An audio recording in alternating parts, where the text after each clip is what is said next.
పేదరికం నుంచి వచ్చింటారు. వాళ్ళకు పేదరికం పోవాలంటే ఏదైనా మార్గం కావాలని అనుకుంటున్నారు, అంతేనా? పేదరికంలో నుంచి వచ్చిన వాళ్ళంతా ఈ పేదరికం లేకపోతే మంచిది అనేది ప్రతి ఒక్కరికి అంతే కదా. ప్రతి ఒక్కరు ఏంటి, ఏ పని చేసినా కానీ డబ్బులు బాగా సంపాదించుకోవాలా, బాగా జీవన విధానం బాగుండాలా, మనమంతా కూడా సమాజంలో గుర్తించబడాలా అనేది. దానికి ఒకటి మార్గం, సింపుల్ మార్గం, ఈజీ మార్గం ఏంది? బాగా చదువుకోవడమే. ఎవరైతే బాగా చదువుకుంటారో వాళ్ళు తొందరగా పేదరికం నుంచి బయటకు వస్తారు. అంటే వేరే మార్గాల నుంచి మీకు కొంతమంది కనపడుతుండొచ్చు, ఏదో ఒకరు ఇద్దరు అదృష్టం మూలంగానో ఇతర మార్గాల్లోనో లేదా అక్రమ మార్గాల ద్వారా వచ్చి కూడా అయింటారు. అవి అందరికీ సాధ్యం కాదు. అయితే అదృష్టం అందరికీ రాదు, షార్ట్ కట్లు అందరికీ లభించవు. అక్రమ మార్గాలు పోయినా కూడా పట్టుకోవడం సారాయిని రాకుండా ఉండొచ్చు.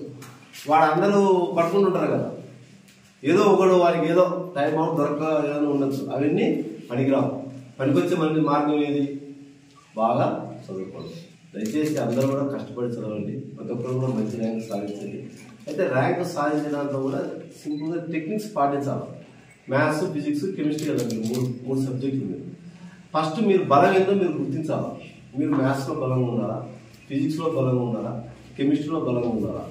అది మీరే గుర్తించగలరు, వేరే వాళ్ళు గుర్తించలేరు కదా మీరు దేంట్లో బలంగా ఉన్నారు. బలంగా